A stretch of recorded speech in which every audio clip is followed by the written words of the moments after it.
Bismillah, alhamdulillah, salatu salam, rasulullah sallallahu alaihi wasallam. Assalamu alaikum wa rahmatullahi wa barakatuh. My name is Tariq Khalid. I'd like to welcome to our program here at Sharjah TV. And we're talking about what is good, doing good.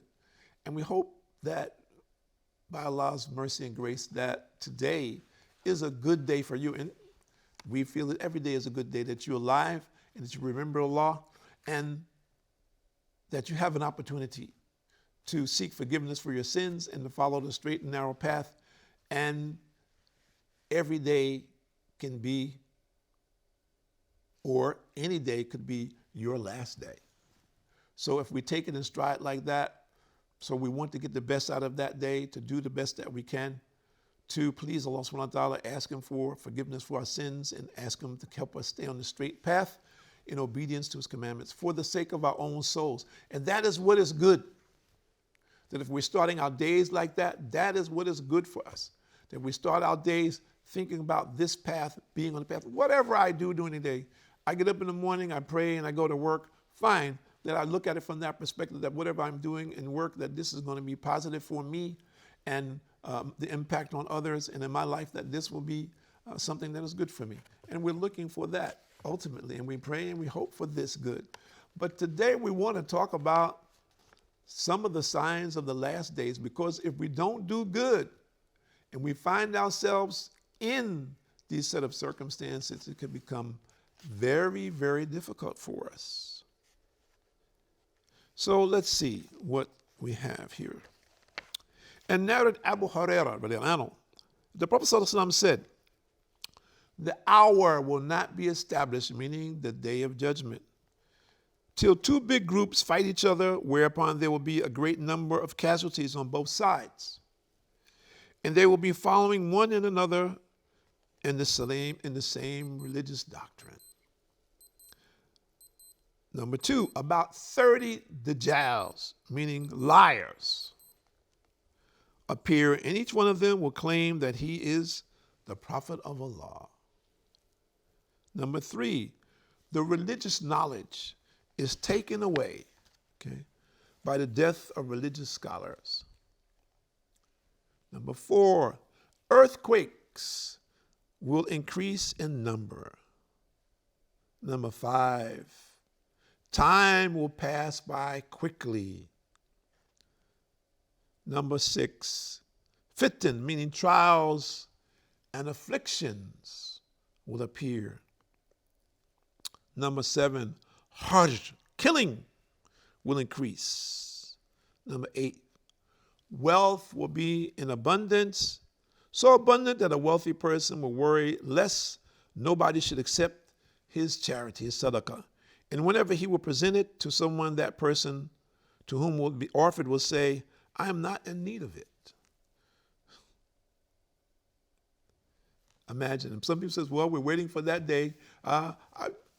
I would love to be wealthy. I would love to not be in need of anything.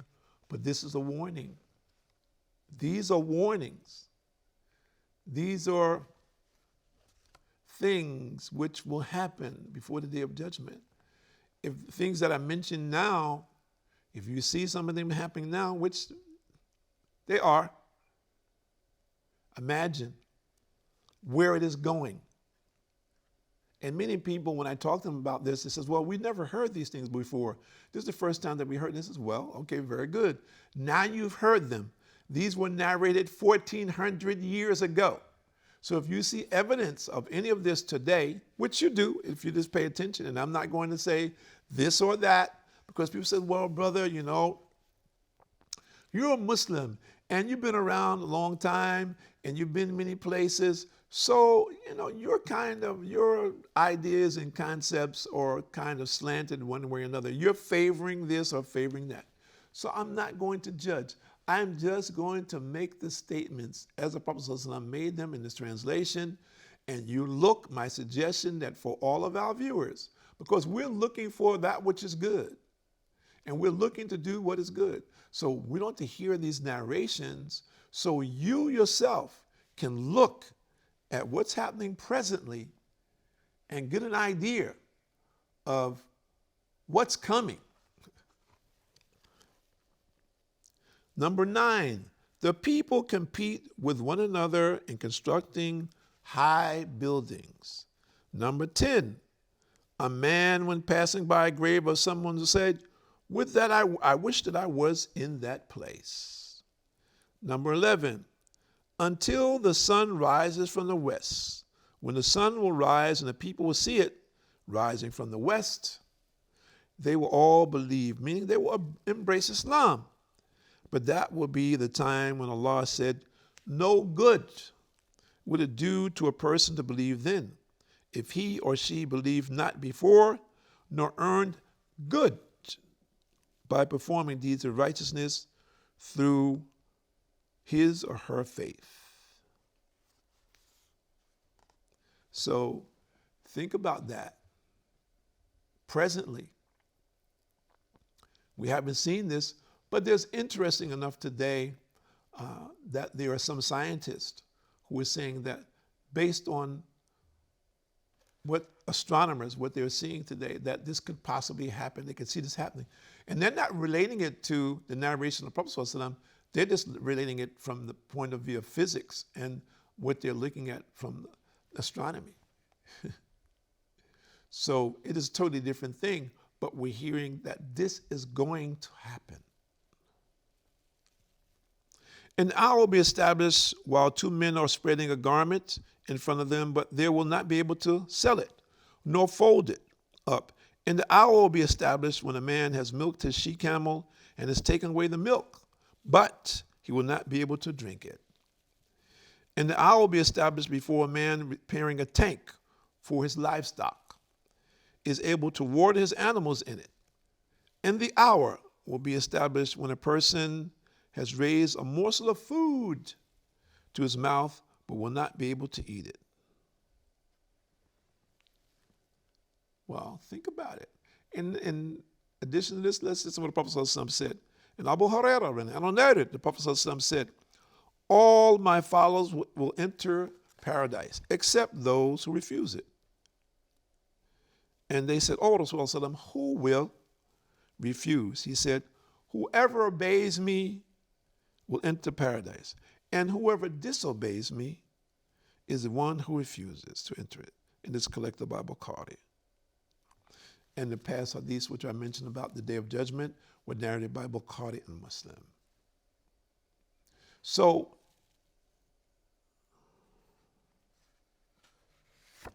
where do you stand,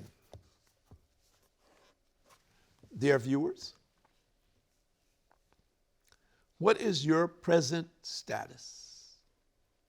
I've just narrated to you a few points, and I'm not going to go into those points that are many of them happening today in front of our eyes, and some have been going on for quite some time. And there are many other signs, we call them minor signs before the Day of Judgment, which have already taken place. They've already happened, and some of them continue to happen.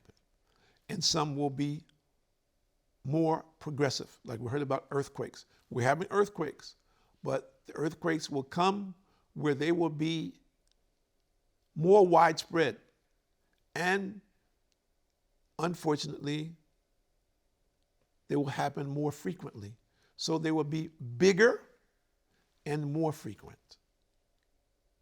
And of course, we're sorry and sad to hear this because we know an earthquake is a terrible experience, a terrible thing. But right now, in most instances, what we're seeing today, taking into consideration how bad it could be, the earthquakes today are doing mostly physical damage. The amount of people who are being killed are minimal compared to what could possibly happen. For example, if there was an earthquake in any major city in the world today, imagine how many people would die just in a few seconds. So that hasn't happened yet, even though the earthquakes have been fairly big.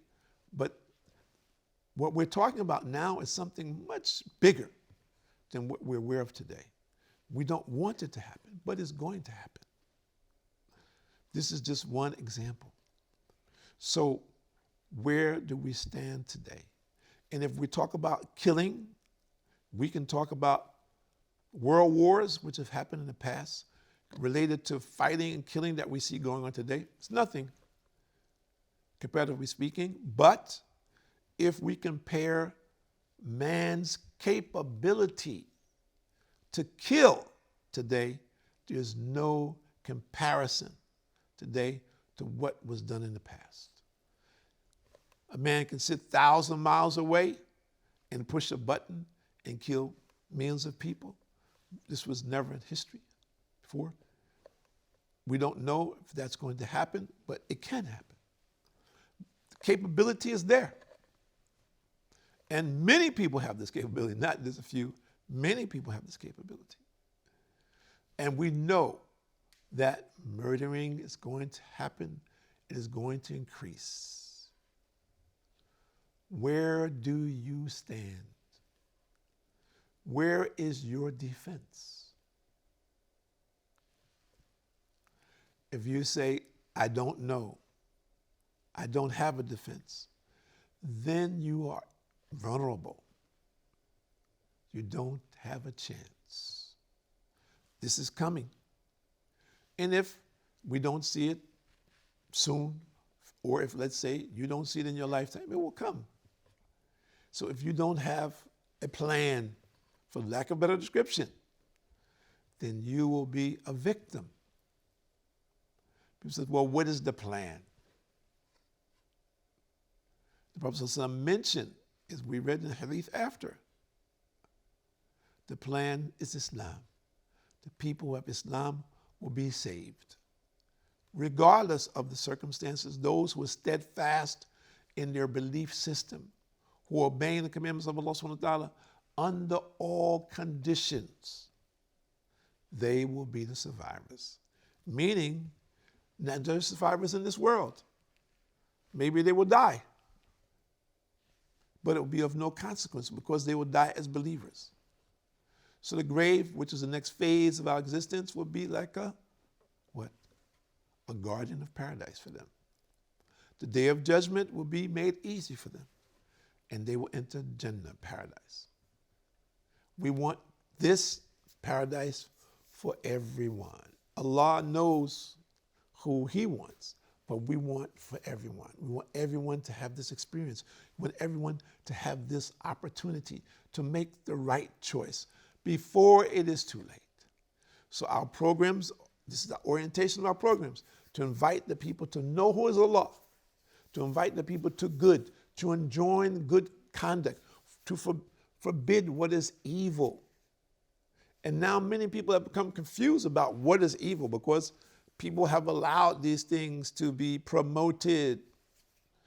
And if you are one of the people who are against it, then you're looked as being an extremist. Not that it is your choice, that you can be against this.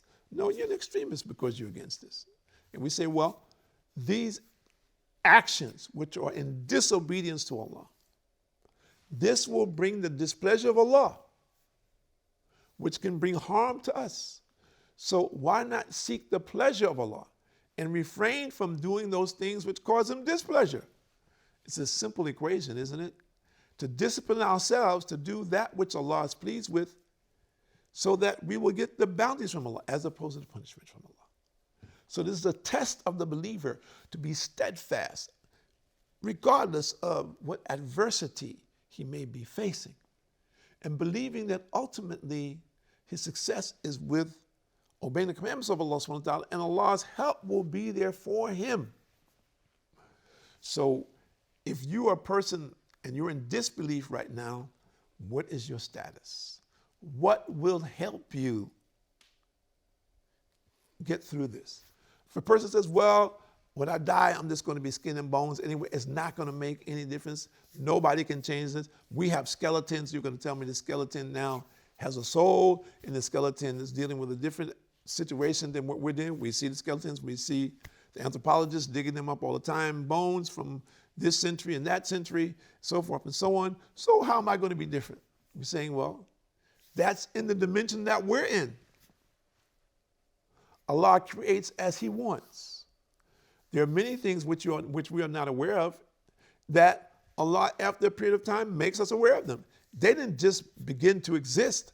Allah just allowed us to comprehend and understand, and is giving us some limited understanding of their existence presently.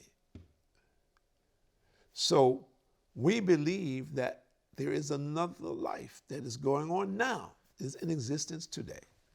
We are not there, so we cannot be aware and conscious of it. But this is the preparation for it. And if we do not make proper preparation as we would prepare for any journey, if we do not take the steps, then we are at fault and we will suffer the consequences of our actions. Take time out today to reflect on doing good, to make it a habit every single day to do something good. Why? For the sake of your own soul, for the sake of your own salvation, believing that in doing good, there is good. That good will come to you, and that good will spread to others. That you use your own being as a transmitter of positive thought and action, wherever it is that you may be in the world, that you want to be that beacon of light, that beacon of hope for others, that you are a connector, for lack of a better description. You're a conductor, but a connector, that you are connecting with people and promoting that good wherever it is that you might be in the world today or tomorrow. So take the time out today to focus on what is good and be a promoter of that what is good, and see what happens in your life. My name is Tariq Khalid. I'd like to thank you for joining us here, Sharjah TV, on Doing Good. And we hope and we pray that this beacon of light becomes reality for all of us, and that we strive to do this for the pleasure of Allah subhanahu wa ta'ala, that all of our lives become enlightened, and that those who are around us become impacted in a positive manner. Assalamu alaikum wa rahmatullahi wa barakatuh.